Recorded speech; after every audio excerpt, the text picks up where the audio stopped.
तो हमने बचपन में कई बार अपने बड़ों को गुस्सा करते ये कहते हुए सुना है कि पैसा पेड़ पर उगता है क्या।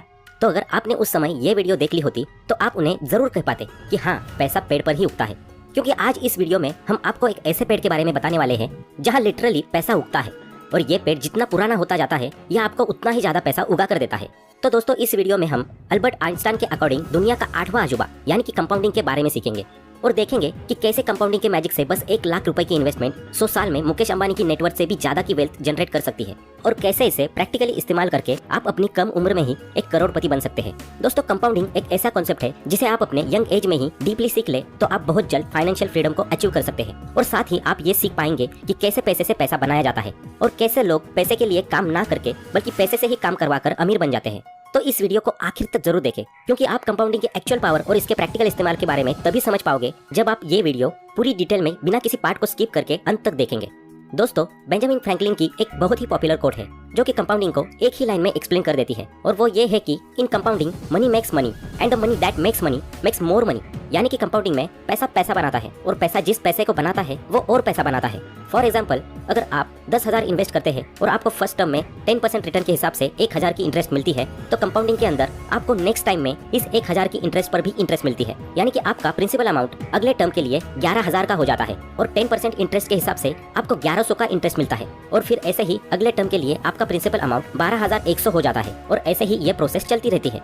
दोस्तों, शुरुआती दौर में आपको कंपाउंडिंग के रिटर्न काफी सिंपल और छोटे लगेंगे, लेकिन एक टाइम के बाद कंपाउंडिंग में आपका पैसा एक्सपोनेंशियली ग्रो करने लगता है। दोस्तों, कंपाउंडिंग के पावर को समझने के लिए मैं आपको आपके बचपन में पढ़ी गई एक स्टोरी के बारे में फिर से याद कराना चाहता हूँ। आपने बचपन में एक स्टोरी जरूर पढ़ी होगी कि एक राजा एक व्यक्ति से चेस में हारने के बाद उसे इनाम के तौर पर कुछ भी देने के लिए तैयार हो जाता है। वो आदमी उस राजा से कहता है कि उसे बस चेस की पहली स्क्वायर पर चावल का 1 दाना, दूसरे पे 2 दाने, तीसरे पे 4 दाने, चौथे पे 8 दाने और इसी तरह चेस के आखिरी स्क्वायर तक चावल के दाने चाहिए। उस राजा को ये बात पहली नजर में बहुत छोटी लगी और वो इसके लिए राजी हो गया, लेकिन जब उस राजा ने चेस के स्क्वायर पर चावल के दाने रखने शुरू किए तो वो काफी शॉक्ड हो गया, क्योंकि इस तरह चावल के दाने रखने से चेस के आखिरी स्क्वायर पर इतने चावल के दाने चाहिए कि अगर उसे केजीज में कन्वर्ट किया जाए तो ये लगभग 77,800 करोड़ किलो होता है, जो कि 2020 के total global world rice production का 2000 गुना से भी ज्यादा है। दोस्तों, अभी हमने जो कंपाउंडिंग का एग्जांपल देखा उसमें रिटर्न 100% लिया गया है, जो कि प्रैक्टिकली पॉसिबल नहीं है। रियल लाइफ में हमें मैक्सिमम 20 से 30% का ही एनुअल रिटर्न मिल पाता है, और वो भी तब जब आप किसी अच्छे म्यूचुअल फंड में इन्वेस्ट करते हो।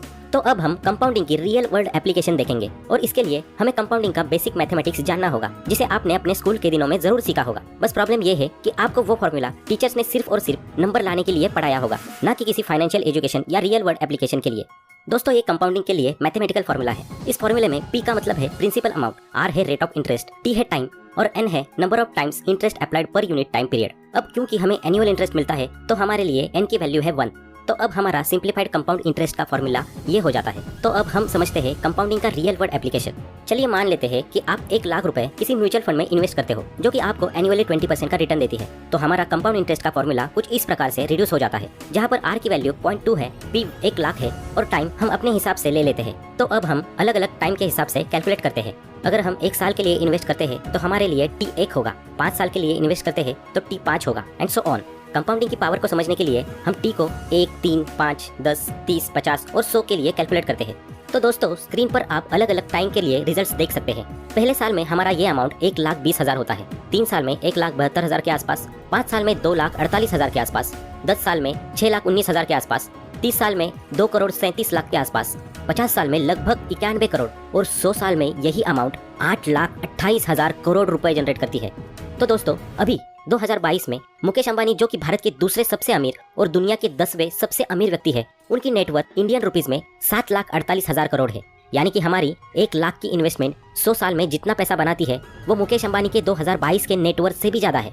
तो दोस्तों, रियल वर्ल्ड में वॉरेन बफेट ने कंपाउंडिंग के इन्हीं मैजिक से केवल 60 सालों में ही 104 बिलियन डॉलर कमा लिए हैं, और अगले 40 साल में यही अमाउंट 300 बिलियन डॉलर पार कर जाएंगे। वॉरेन बफेट ने कंपाउंडिंग के इन्हीं मैजिक्स को बहुत ही यंग एज में समझ लिया था, और इसी वजह से उन्होंने अपना पैसा लॉन्ग टर्म में इन्वेस्ट किया, और इसी कारण आज के समय में उनके पास 104 बिलियन डॉलर की नेटवर्थ है। लेकिन दोस्तों, हम में से ज्यादातर लोग बहुत कम उम्र में ही अमीर बनना चाहते हैं और फाइनेंशियली इंडिपेंडेंट होना चाहते हैं, ताकि हम अपनी यंग एज में ही लाइफ को एंजॉय कर सके, अपने ड्रीम को पूरा कर सके और अपने मन मुताबिक जी सके।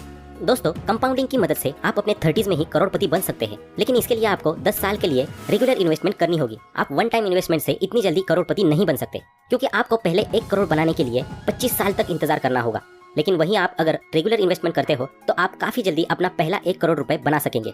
अगर मैथमेटिकली देखा जाए तो आप बेसिकली कंपाउंड इंटरेस्ट के फॉर्मूले में टी को कम करना चाहते हैं और इसीलिए आपको या तो आर को बढ़ाना होगा या फिर पी को बढ़ाना होगा। स्टॉक मार्केट में आप पैसे के रिटर्न यानी कि आर को अगर बढ़ाते हैं तो आपको रिस्क भी बढ़ाना पड़ेगा, जो कि एक अच्छा ऑप्शन नहीं है। तो इसलिए आपको प्रिंसिपल अमाउंट ही बढ़ाना होगा। तो मान लीजिए कि आप अभी जॉब कर रहे हो तो 10 साल तक ये कोशिश करें कि आप अपनी सैलरी का एटलीस्ट 45% पैसे को इन्वेस्ट कर दें।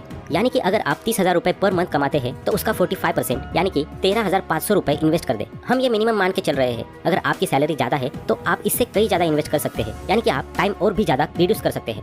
दोस्तों, हम जानते हैं कि 45% मंथली सेव करना इतना आसान काम नहीं है, लेकिन अगर आप बेसिक फाइनेंस और मनी मैनेजमेंट सीख जाए तो आप इसे आसानी से कर सकते हैं। ऐसा आपको सिर्फ अगले 10 सालों के लिए ही करना है और उसके बाद आप अपनी लाइफ को फाइनेंशियली फ्री होकर जी सकते हैं। और मान लो कि आपने 25 साल की उम्र में ही अपना इन्वेस्टमेंट करना शुरू किया है और आप रेगुलर इन्वेस्टमेंट कर रहे हो तो आप 35 से 40 साल की उम्र में ही करोड़पति बन सकते हैं, और वो भी 30,000 की सैलरी की मदद से। और अब आपके पास लाइफ एंजॉय करने के लिए एनर्जी और पैसा दोनों ही होगा।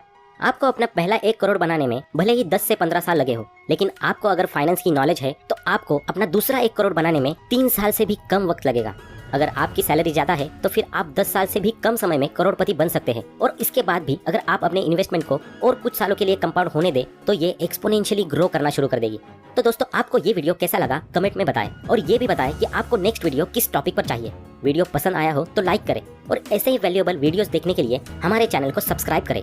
आपका कीमती समय देने के लिए धन्यवाद।